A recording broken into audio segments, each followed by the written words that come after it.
Gear up, because this is the Fuel Your Marketing podcast, designed to accelerate sales and grow your business. Let's welcome your host, Arti Sharma. Hey everybody, welcome back. This is Arti Sharma, your host for today's segment.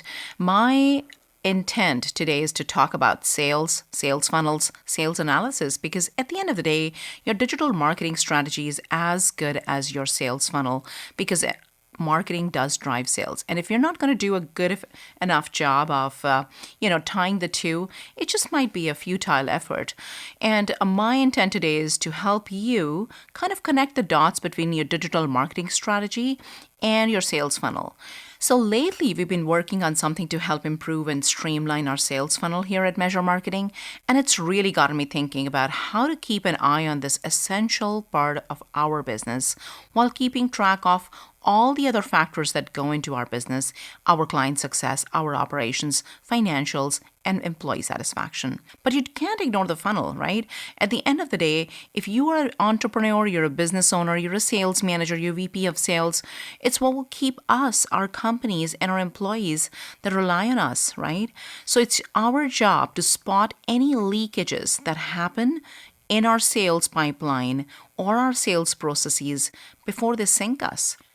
So with today's episode, my intent is to share with you the importance of sales funnel and why it matters. Also, how do you do your funnel analysis? Where do you see the need for content to engage your audience? What happens once the lead has turned into a customer? And how do you keep engaging and nurturing those leads and those relationships? Also, I want to talk about the importance of digital marketing, a little bit about technology. So let's take a deep dive. I know that many of you have sales quotas, sales targets. Question for you is, have you ever experienced where you had to either readjust your sales quota, you're consistently not hitting your sales targets, or maybe you have non-potential leads throughout your marketing funnel? And these missed targets are the results of either, people dropping off throughout the conversation, or you may even not be aware of how can you engage them through digital marketing to connect with these leads. How can you use digital marketing to stay top of these prospects? So many a times I see companies adjusting their sales quotas, their sales targets, or engaging with low performing leads throughout the marketing funnel and expecting some miraculous results and, hitting their sales targets without a hiccup. Now, these missed targets, let me say that these missed targets are the results of drop-offs throughout your conversation funnel and also your conversion funnel. So many people may not be aware of how they can enhance their digital marketing and tie that to a good sales strategy or a sales process that can lead to higher connections with performing leads, better leads, high quality leads, stay on top of these prospects, and also generate online engagement and sales. Now, if you feel that this resonates with you, I'm sure the rest of the episode will. So let me share with you why sales funnel really matters. Now, if we go by the statistics, eConsultancy said that 22% of businesses are satisfied with their conversion rates, while the 78% are kind of, in a subpar relationships, or they're completely dissatisfied with their overall performance.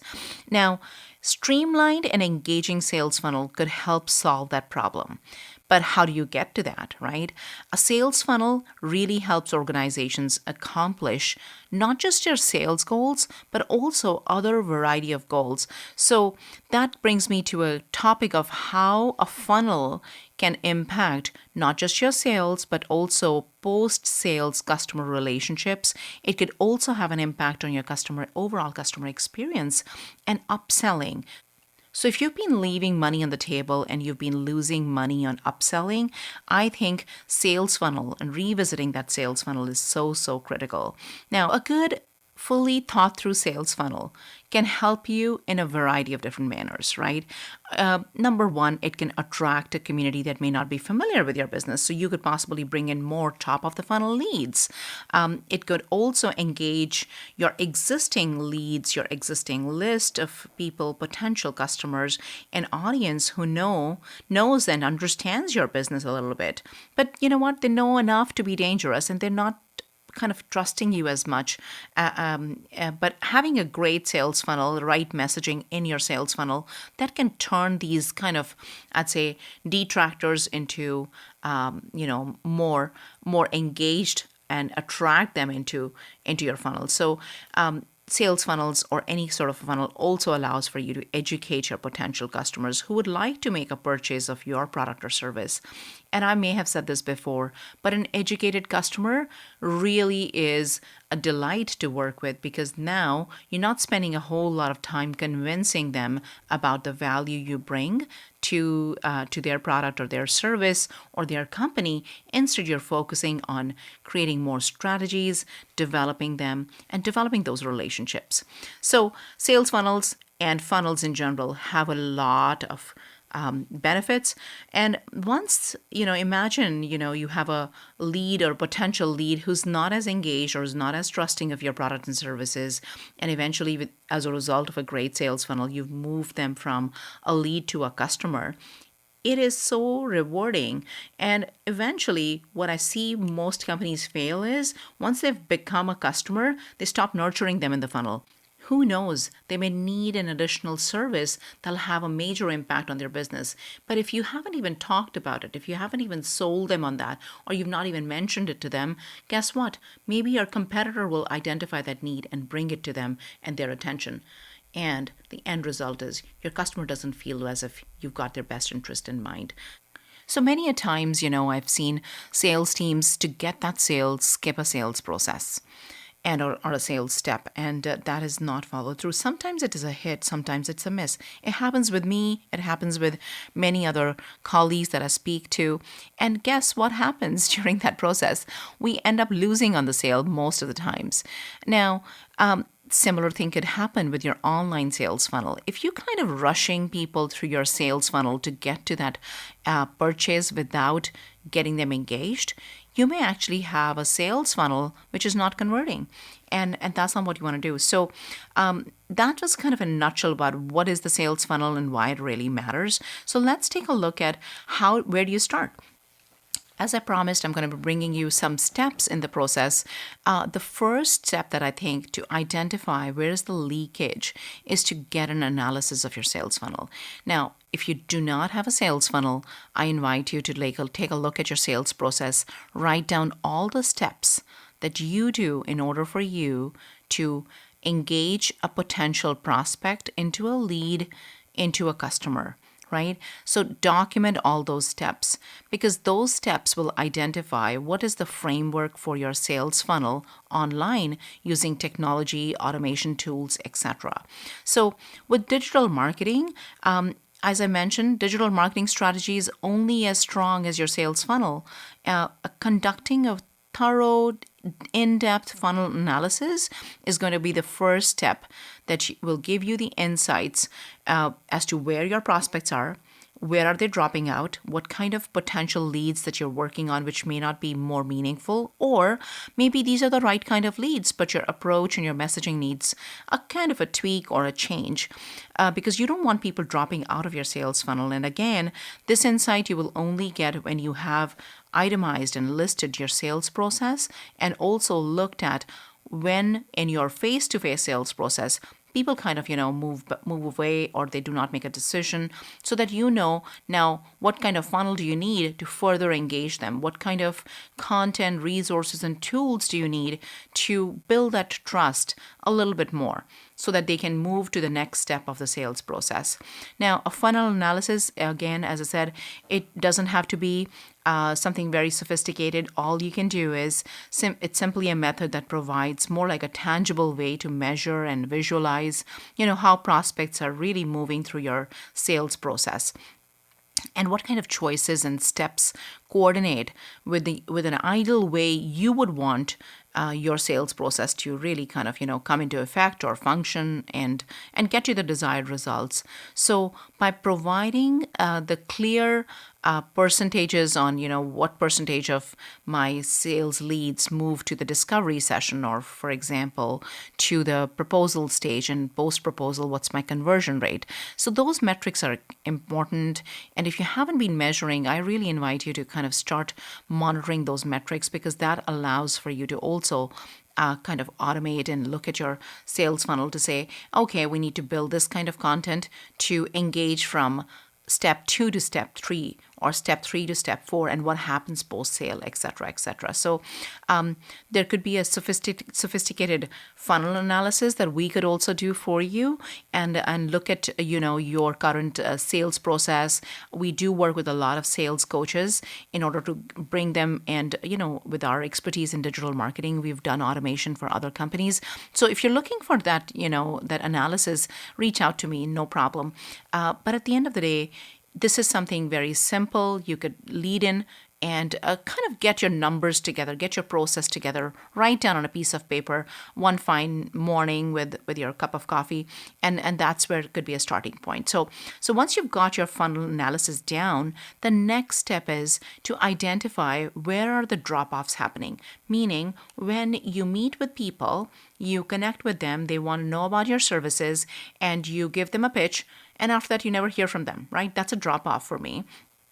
And a similar thing could be happening with your digital marketing kind of messaging as well, that you're sending out the message, people are signing up, let's say, for events, and they're not attending, or they're attending the event, they're taking the information, and then they're going away and not signing up for your next step, which could be a service, or could be an additional piece of training or coaching, or whatever, your process entails. But again, identifying your drop-offs is very important. Again, a comprehensive funnel analysis and a thorough conversion funnel optimization can help deliver both of these, facets to you. But at the end of the day, identifying your drop-offs is critical. Now, what percentage of leads that do not make it into the sales funnel at all, or drop off early on in the process, could also be an alarming factor. You really need to know, and then maybe you want to go back to the drawing board and look at your unique selling proposition, your competitor analysis, to say, are you really in alignment with what they're looking for? Are you speaking your language, or are you speaking their language? There's a whole gambit of other things. And maybe you need to sit down with a sales coach at that process to say, what could I be doing? And then again, a marketing coach, somebody like us, to say, is my marketing messaging failing me, or is it I'm targeting the wrong kind of prospects, or what could be the gap, right? So identifying drop-offs can lead you to other insights. It's an important step in the process, and I definitely recommend keeping a track of your numbers. Now, investing the where and why of prospect drop-off will help you further understand how to cultivate, as I said, more engaging call to actions during each phase of your sales funnel also. So sometimes I find that your pitch is great, but you kind of, you end really weak, or you're not giving enough direction to your leads to take the next action. So that could be also a possible reason, not just your messaging, but maybe call to actions, right? So look at those two elements at a high level if you're experiencing a lot of high drop-offs, and then maybe tweak them, or dig deeper again, go back to the data, kind of look at what kind of patterns are you experiencing, and maybe that'll give you further insights. So to effectively measure your drop-offs from an online standpoint for your e-commerce store or for your website, you definitely must set up your sales funnel in Google Analytics. Now, how do you do that? Very quickly, on the Google Analytics dashboard. By the way, you'll need a Google Gmail account to have access to Google Analytics, and then there is a piece of code that needs to go on your website. And again, all of this is available either on a blog on our website, or you can reach out to us. We charge a very nominal fee to set up your Google Analytics dashboard and set you up for those monthly reports to come to you, or weekly or bi-weekly, however you want it set up. So if you want to do it yourself, then go to Google Analytics dashboard. You'll find the admin button, click on it, and then select the goals tab, right? The goals section of the Google Analytics allows you to set up a goal there for your sales funnel. Now, if your final goal or your sales goal is for prospects to sign up for an event, or request a code, or create a new create a new kind of a lead just for some of the other call to actions that you may have on your website, or kind of download that piece of content that you've put out, you will simply go to that goal section and create a new goal in Google Analytics and allow yourself to follow the screen instructions which come up thereafter. So it's very kind of intuitive in Google Analytics, especially if you're in the first time, setting it up. It gives you those pop-ups to say what's next. So once you've created your end goal, it'll spit out the URL, portion on your screen. So you need to input the URL for the page on your website that shows that that particular prospect has reached your desired point. So it could be a thank you page, it could be a welcome page, whatever the case may be. You want to set that up as the URL, the final destination URL of where you want your lead to land into the goal section. So every time somebody reaches that section, the funnel tracking will allow you to say how many goals have you completed. So this is in a nutshell. But again, drop-offs can lead to, the step 2 drop-offs can lead to a lot of insights of where and why your prospects drop off. It'll also help you understand your sales process, the messaging that you can put out to tweak, or even the call to actions. If you're an online company, it's purely an e-commerce store, and you're trying to kind of integrate online and offline in your sales funnel, I highly recommend using a free tool, Google Analytics, and rewind to listen to the steps again. But again, want to see your entire sales funnel tracking, you definitely need some tools and technology. So how do you,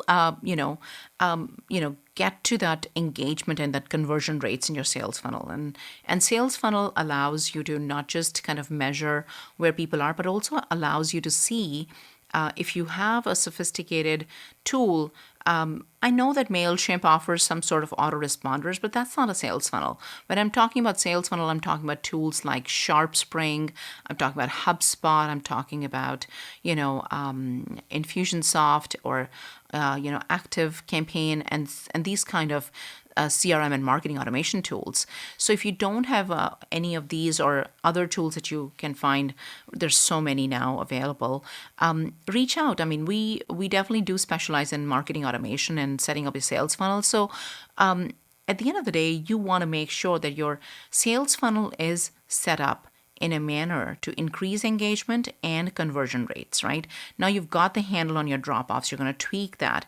There might be a drop-off on a landing page, let's say for your website, and that landing page may be just out of alignment from your sales cycle, right? It could be that landing page has a different purpose, and the message that you're sending out to get people to that landing page is not in alignment. So there's a mismatch there.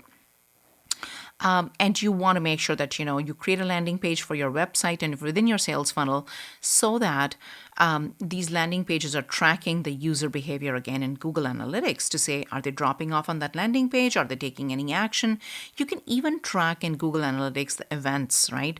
So make it simple. I mean, at the end of the day, start small, keep crunching your data, keep crunching different things, keep learning the new things that Google Analytics has to offer. But again, having a sales funnel where it allows for you to track your user behavior on a page or on an email, it really, really is critical because it is the only way that you will learn what language is sticking with your end user and what calls to action are, something that they're engaging with, so that you can continually tweak your marketing, your digital marketing strategy, and your landing pages, and your messaging, and your content, and your and your offers, so that you're moving these prospects to the next stage using technology, content, etc. Now, when I talk about sales funnels and digital marketing and sales automation, I do want to emphasize that nothing changes the voice, the face-to-face, the pick up the phone kind of sales process. I'm not denying that. All I'm saying is use technology to support those conversations, because today's consumer is changing really fast. There's a lot of noise. There's also a lot of number of touch points have increased in order for you and your sales teams to get to that. And again, staying targeted is really, really important. I'll tell you an example of my experience recently. I downloaded a landing, So let me tell you an experience of what happened recently with me. I was trying to kind of download a white paper, and the moment I downloaded the white paper, I got to their welcome page to download, and this download is already in my email. But they also tried to upsell me to tell me how amazing their product is. It was a technology tool that we were reviewing, and they not only just landed me on a page after the download to downloaded the white paper, landed me on a web page where they had a lot of other case studies of how other companies are using their tool. Then they had a testimonial link. They had social media conversations happening there. It was a little busy for me, but I at least got to know that there is credibility there. So now I'm reading the white paper, and I marked my calendar to kind of finish going through this white paper at a certain date. But guess what? In a couple of hours, I received a phone call from their sales team saying, "Hey, we noticed that you downloaded our white paper, and it is so amazing that you're kind of engaging with our content. You watched a few videos as well. Sorry, I'm not spying on you, but here's what if you have any questions." I'm not sure if you've had a chance to read through it, or do you want to book up a time for a demo? So all I'm trying to suggest here is that automation can trigger a lot of actions and accelerate your sales when you use the technology effectively. And you don't want to be missing out on the sales because you're not following up on time, or you're not following up when your lead is highly engaged, because at the end of the day, fortune is in the follow-up, right?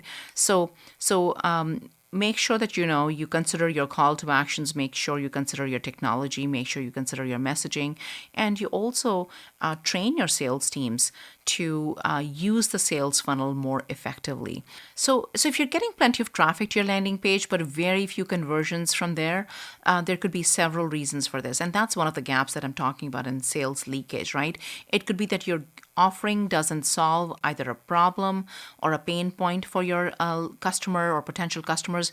It could be that offer doesn't resonate with them, as I said. It could be also your call to action isn't clear enough, or that you haven't built enough trust with your lead. So I gave an example just recently about how I downloaded a white paper, and the moment I downloaded the white paper, they took me to another web page, which was not a very typical thank you page. It was a page where they were trying to build more engagement and more trust by showing me some case studies, showing me testimonials of the product, and how others are using it. At the same time, there were links to follow the conversation on their social channels. Now, it was a very it was a very good, I would say, thank you page, but it was more than a thank you page. Just saying, "Hey, thank you for downloading the white paper, connect with us, blah, blah, blah." It was more about building trust and engagement. So make sure that the reason why I say this is because I want to make sure that you're hitting a real pain point for your leads and offering immense value as they go through the process, they go through the funnel. And again, building trust by providing social proof, testimonials that back up what you're kind of claiming, that's important too. Again, remove any distractions from landing pages is also critical, because if your landing page is far too busy and your lead can get really easily distracted and kind of not have enough engagement or retention, because we're kind of moving through the process really fast. We've downloaded the white paper, let's say, and they didn't want to show me a whole bunch, but they showed me enough for me to kind of watch another testimonial video, or kind of look at the case study briefly. And guess what happened? They connected this entire technology that triggered maybe an alert to their sales team, because within 2 hours I received a phone call from their sales team asking me to either, if I had any questions, what did I think of the white paper, or even, I remember they tried to kind of book me into a discovery demo session.